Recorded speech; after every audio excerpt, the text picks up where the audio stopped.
Give us a fighting chance. Give yourself a fighting chance. If you have multi-factor authentication, if you have endpoints, a VPN to encrypt your connections, you're backing up, you're patching, well, it might not stop it, but what it does, it's like another hurdle or another lock they got to pick.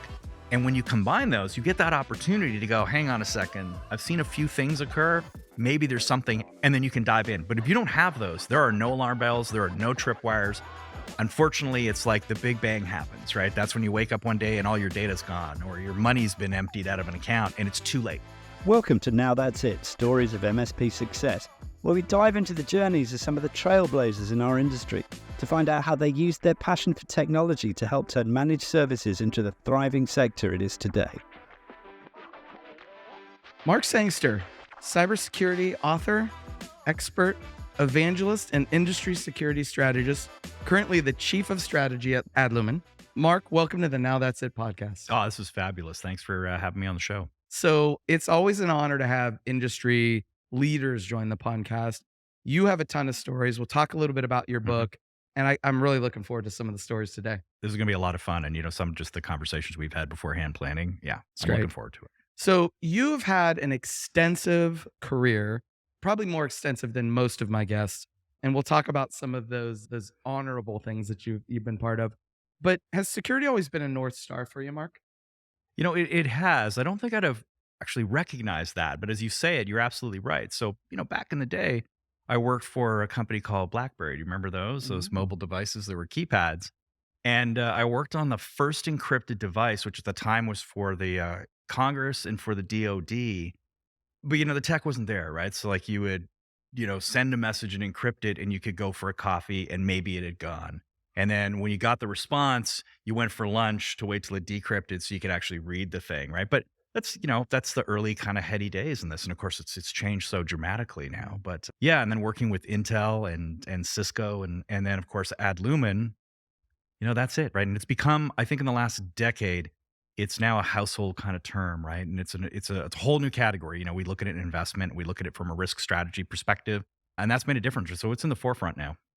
So before your time at Adlumen, you were a principal evangelist and vice president of industry security strategies at eSentire. Right. While you were there, you did a number of pretty cool things, and I wanted to talk about a couple of them. Alrighty. The first, you wrote a book called No Safe Harbor. Yep. The Inside Truth about cybercrime and how to protect your business. Bought it online. Fantastic. You did that back in 2020, right? That's right. Right in the pandemic. Yeah. Perfect timing. You tell some stories about some of these breaches and what some of the things that filled sort of the headlines.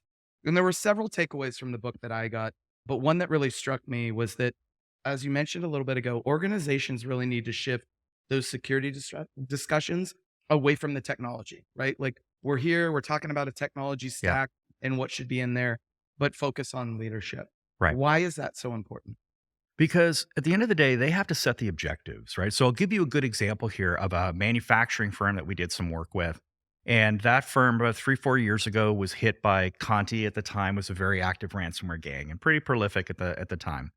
And, they were doing things like when they were shut down, the CFO was working with tech people. So to say, look, you need to get these people up and running first. If you can get our design engineers up and running and their systems are working, well, then they can sort of be doing the design work. And then those plans, go down to the floor and then you can get the factory guys going. So they really set the objectives for the organization.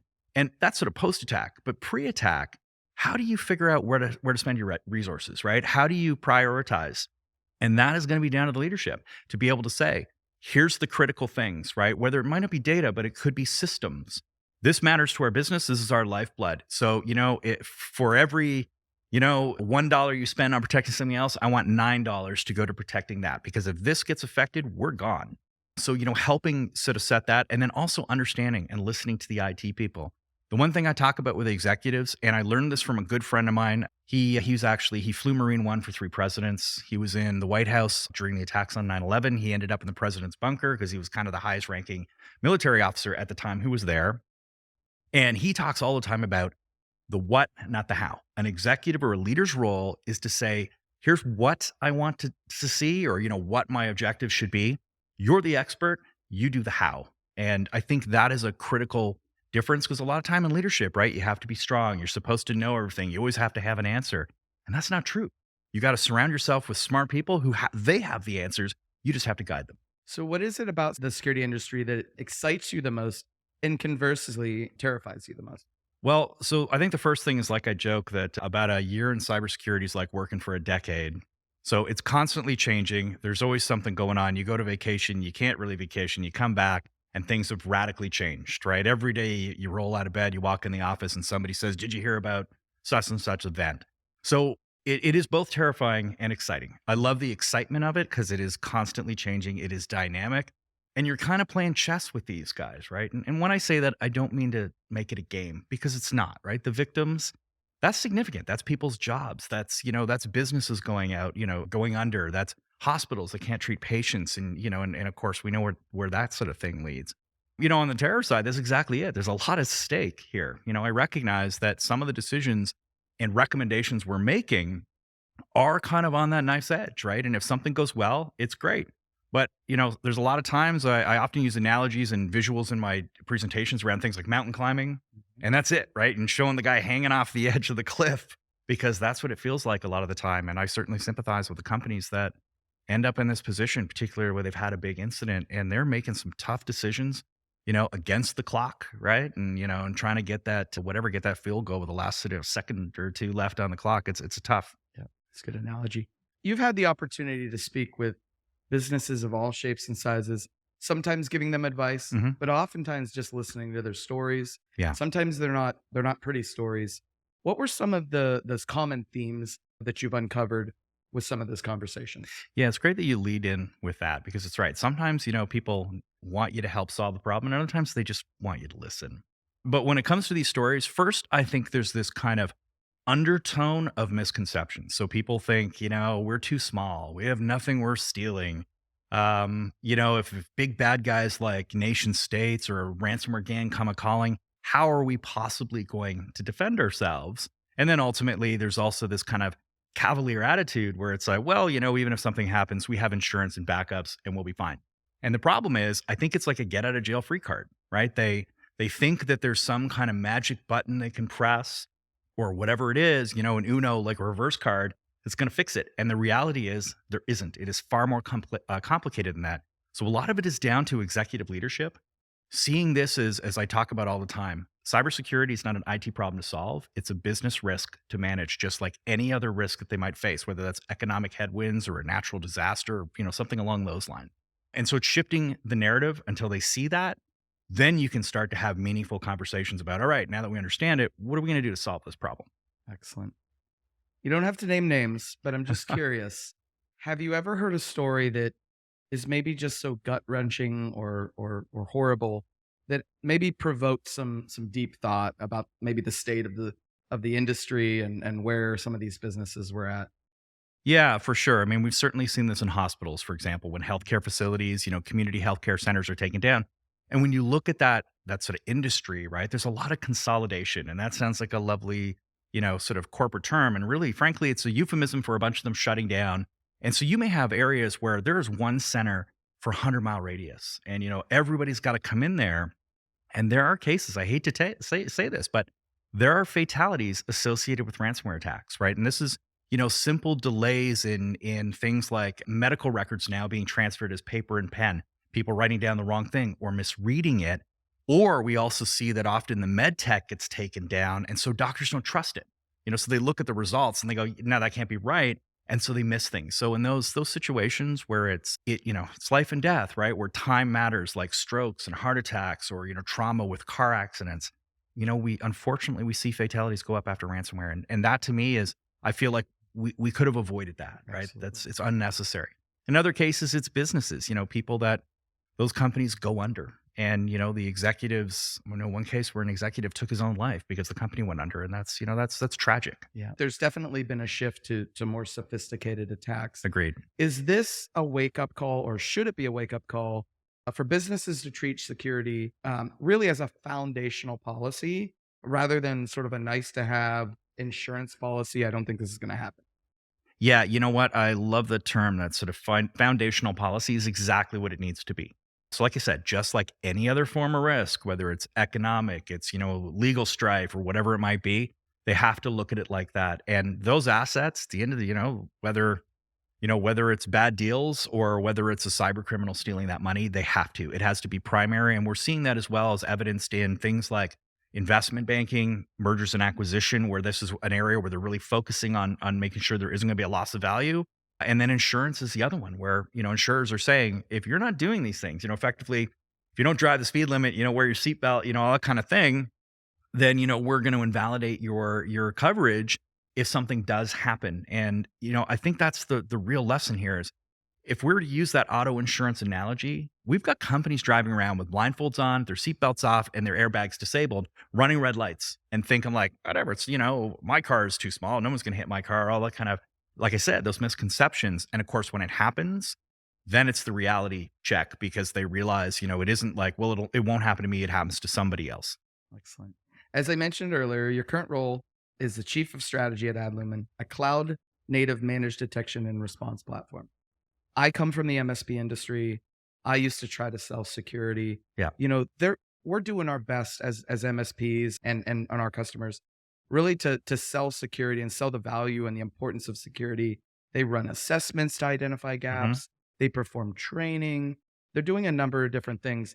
But in the end, it's always trying to sell security as a must-have or Right. versus a nice-to-have.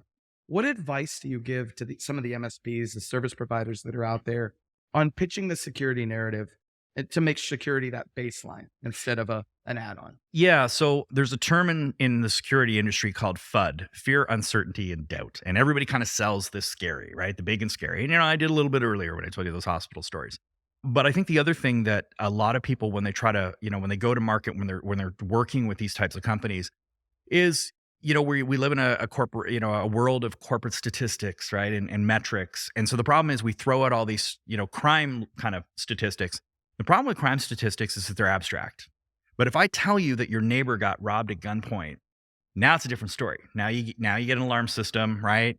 You get a bigger dog, better locks, or you move because it's personal and it's relevant. And I think that's what you got to do. So less of, I think, the stats and the kind of the overarching things. Because when you say, well, the average cost of ransomware is $4.5 million and so on, they just kind of gloss over. It's something it's not tangible and they can't really understand it.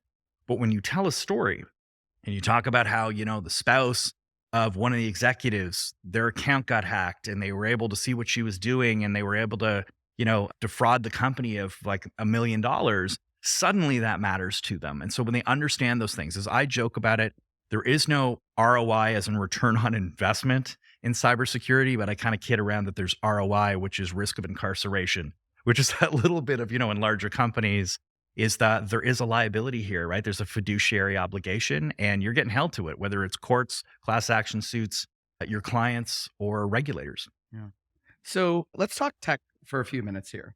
So as MSPs are building their security stack, most have endpoint protection as a priority, right? They might EDR or next gen AV or something like that. They might be patching, backing up. Is that enough, Mark?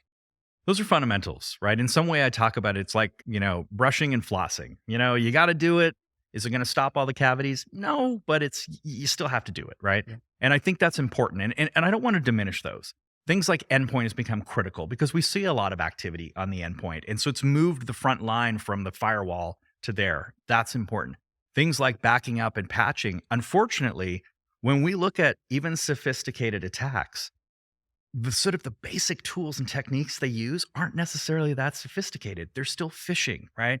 They're still getting you to click on a link. And so that's not new. That's very low tech.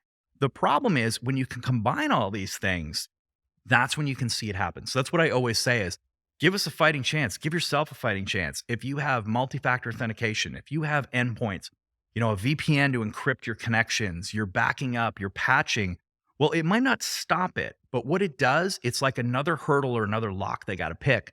And when you combine those, you get that opportunity to go, hang on a second, I've seen a few things occur. Maybe there's something, there's suspicious activity here. And then you can dive in. But if you don't have those, there are no alarm bells, there are no tripwires.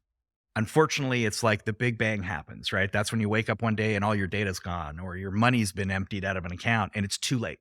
Those, I think, give you I call them they're precursors, right? That's a better opportunity to figure out what something's happened. And it's like, The earlier you catch it, the less it's going to cost you. It's cleaning up spilled milk. I would rather clean up spilled milk all day long than I would let it metastasize in an organization. And now you have, a crippling event that's going to cost this business millions of dollars. It's all about reducing that attack surface for MSPs. 100%. Your book was obviously very successful, so much so that it inspired you to write a second. You want to share with everybody about the second book? Yeah, so I'm working on a second book right now. And again, it's going to be cybersecurity, shocking. And I am going to focus on the sort of right of boom, right? So more of the incident response sort of stuff and what's happened. And I've been interviewing about like 30, 40 people now. So it's executives and leaders from companies that have been affected, right? In healthcare, manufacturing, and others. I'm also talking to industry leaders. So, security veterans. I've talked to people in the government. And most interesting, actually, I've been talking to a handful of people who have been with various agencies. You can decide. They call them civilians attached to the military. I'll let you pick a few letters that you can slap in parentheses behind their name. And so they've been doing things like working in Afghanistan. Right now, there's a group of them working in the Ukraine. And the reason I wanted to talk to them was like, to really understand what's the ideology behind these criminals, right? Why is it we see so many attacks come from Russia? And there's lots of interesting political, ideological issues. And of course, at the end of the day, it's a lot of economic ones. Okay. And so it's just to sort of understand, because I think, there's a whole lot of, know your enemy, right? If you understand their motivations and what they're trying to achieve and think like them, that helps you figure out how to defeat them, right? Sort of Sun Tzu or whatever. So that's the idea anyway. So we're going to put that together and come up with a very light framework, because that's the other issue we see is there's all these big security frameworks with hundreds of controls in them, and everybody looks at it and goes, I don't even know where to start. Yep. So I just want to go, if there's 5 things you could do today, do this week, do this, the next thing the next week, and so on, that's just going to improve the resiliency of their business. Any way I can help. That's why I want to, sort of broaden the message. And that's book 2. I'm looking forward to it, Mark. I am definitely going to pick it up, and I'm sure some of our listeners will as well. The second thing that I thought was pretty cool is that CNN asked for your input. Right. On the rise of ransomware attacks against the U.S. critical infrastructure. That's right. And this was at a time I remember this, right during the GBS meat supplier, That's the right. Colonial, That's pipeline attacks. Yeah. First off, what was that experience like? Okay, so probably the most terrifying thing I've had. And it happens quick. So I had one of the people I worked with, she called on like a Friday around lunch and said, hey, CNN wants to interview you. Are you willing to do this? We had to, send a bunch of stuff like other videos we'd recorded, like public speaking. And they wanted to make sure you weren't going to, fall over or freeze on camera, right? Yeah. When the red light goes on. And then it was sort of like, I don't know, is this going to happen? Is this not going to happen? And the next thing you know, it's like, it's going to happen, 10 a.m. the next day. I get myself all prepped up. And the way it works when you're remote is they Skype you in or WebEx you in, right? So you're on a remote tool, you're staring at a black screen. You can't see anything. And every so often, the director would come on just on audio and say, okay, so we're going to run a story about this topic. Then we're going to go to commercial, and then they're going to come back and you're going to hit the lead in, and, the reporter will start talking, and then they'll introduce you. And I'm like, okay. And that just got dragged and dragged. So I'm sitting there for like an hour. Of course, my neighbors, they start doing construction on their deck. So I walked over there with a case of beer and said, hey guys, could you take a break? Do that. Give me, I'm on CNN. And they're like, come on. I'm like, no, I really actually am on CNN. So we dealt with that. And then, and then when it started, it's just like, it's adrenaline. And I will tell you, I think the big thing I was afraid of was, are they going to ask some kind of political type of question? Right. And I'm like, I'm not here to answer those kind of questions. I'm here to talk about security. But, big takeaway for me is this sort of scary and as challenging as it is speaking into a black screen. I will say that, the fact that it was household, that people were watching, news hour, at 10 a.m. on a Saturday tells you the state of cybersecurity. And the fact that it is, like I said, ransomware is a household term now. Everybody knows what it means. Yeah, it was a big deal. I remember those 2 sort of infrastructure attacks, and That's anytime pipelines are shut down and meat centers and things like that, that's incredibly scary. Oh, there's another one. What's here? Fort Worth. Yeah. Just a couple of the utilities just got shut down. They were announcing today. All right. So over the past year, Enable has announced the partnership with Adlumen to bring MDR to the masses, the MSP masses, if you will. Yep. What excites you so much about that, Mark? It's a bit like writing the book, right? Yeah. So, I used to say, if you read the, in the preface, I talked about how I'm standing in boardroom after boardroom saying the same things over and over, and I don't feel like I'm getting anywhere. I'm on the hamster wheel. And, Adlumen has done such a great job. I think we have like 1,500 customers, several 100,000 devices being managed, and it's great, right? But coming in with Enable, I think you have such a large access to market. You also have a trust brand with the customers. In cybersecurity, the biggest, currency is trust. So having them say, you know what, we want you to talk to Adlumen because we've done the vetting and we believe they're the right solution for you. That just accelerates what we can do. So the more work we can do, I love doing the road shows that you have, getting in front of those people, telling stories, but most importantly, it's like hearing their stories. And that just helps us refine what we can do, but do a better job again of, keep sharpening the knives as we go to market. And I think that's where, you do this at an economy of scale that, effectively, like I said, it just accelerates what we're doing. And I think together you have a visibility into the technology that they're using. You understand their world, you understand their business, and we're the specific player when it comes to how to secure that. And so it's a great marriage, really. Yeah, we're definitely proud of that trust that we built, that partnership we built with our partners, and it's great to be able to partner with a brand like Adlumen that has an amazing product, and to be able to share that with the customers and see what they can do with it. We saw one of those on the main stage today talk about the value. So I want to ask you, what are some of the ways you hope that the Enable partners develop their managed security offering on top of Adlumen technology? So one of the things I think is there's again a notion out there that even if they realize they have the risks, they don't know where to start or they can't afford it. It's like, well, this is way too complicated. And so when I say afford, I don't just mean sort of a financial perspective. I mean can they manage it? Do they have the expertise? And I think that's what we can do together, right? So we can move into those markets and really bring security, the kind of security that larger, big banks, government, defense have. We're doing the same thing. We're just together. I think we can do this at an economy of scale that allows us to get it down to that market. And when you look at it, right, it's a pyramid. You've only got a handful of those small Fortune 500s in government, but you've got a plethora of all these little businesses, and those are the guys that bear the brunt of these attacks. So the more we can do to help them, the better. So you mentioned the road shows, and obviously you're here this week at our big conference, the Empower Conference. Talk about some of the interactions you've had with some of the partners and what those conversations have been like. Yeah, I can tell you after the keynote this morning, fabulous, right? We had lineups at the booth. In fact, at one point I was like, I need to go, I need to go sit outside here and come up for air for a minute. Yeah. It felt like I was donating blood, right? You're sort of, you're doing so much. But yeah, we've had really good conversations where people, I think they got the message, right? They realized, okay, we had these, basic security things in play. You're right. We really didn't know how to aggregate that, pull that together, and start doing that other kind of defense that I was talking about earlier. And so that's that, very quickly those conversations went from so what do you do? How does this work to, the next thing I know, I felt like I was being interrogated on speeds and feeds. And it's like, okay, so you guys are already doing due diligence effectively, right? And I had one conversation with a partner who the CIO walked out of our meeting room. I was with one of their head technical people.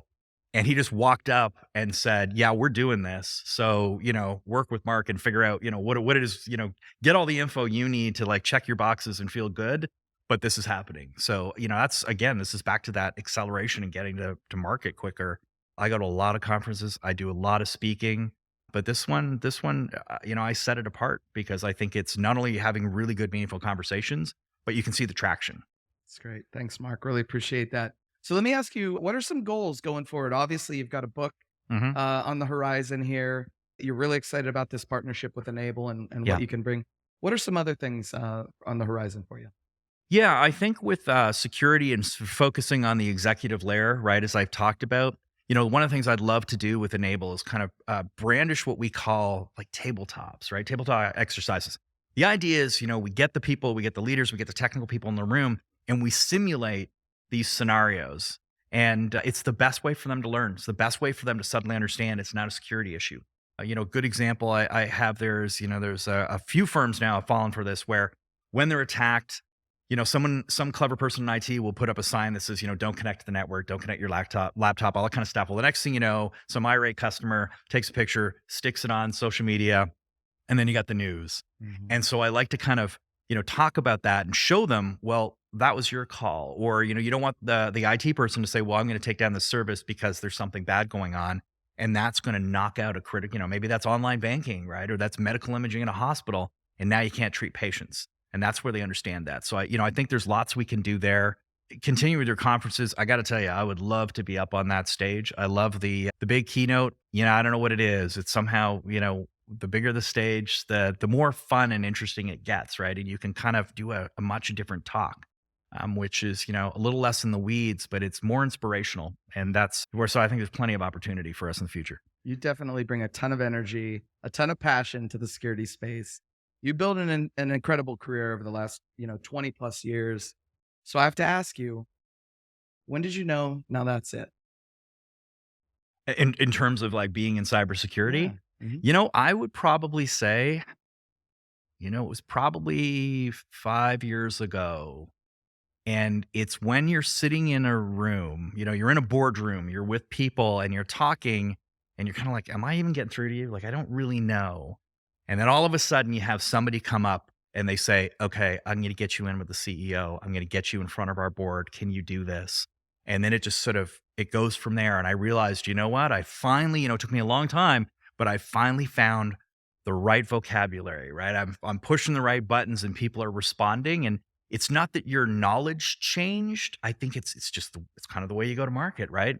Speak their language, right? And as soon as you sort of figure that out, it all clicks. And it just gets easy. And then you see the demand go up. And so, yeah, it was probably, it was like I said, it was at least a few years ago. And I had that moment of like, this is where I'm supposed to be. You're sitting on a stage somewhere giving a talk and you're watching people and they're taking pictures of your slides and they're kind of eating it all up. And you're like, yeah, I know I'm getting to these people and ultimately hope you're helping them. I love that, Mark. Mark, thank you so much for being with us today. You're an incredible evangelist. I am looking forward to the continued partnership with Adlumen. And I wish you the absolute best in the future. Well, thanks so much for having us here. And yeah, I'm looking forward to the next one. When's the next one? Is next year in Berlin, is it? Oh, some secrets. Yeah. Uh-oh, Letting sorry. the secrets out of the back. All right. That's right. By the time we get this out, it'll be news. So, so it won't matter. Right. Well, there you go. Yeah, I broke confidentiality and security. Love to have you there. Well, hopefully I'll join you. Yep. Yeah, sounds great. Thank you. Thanks, Mark.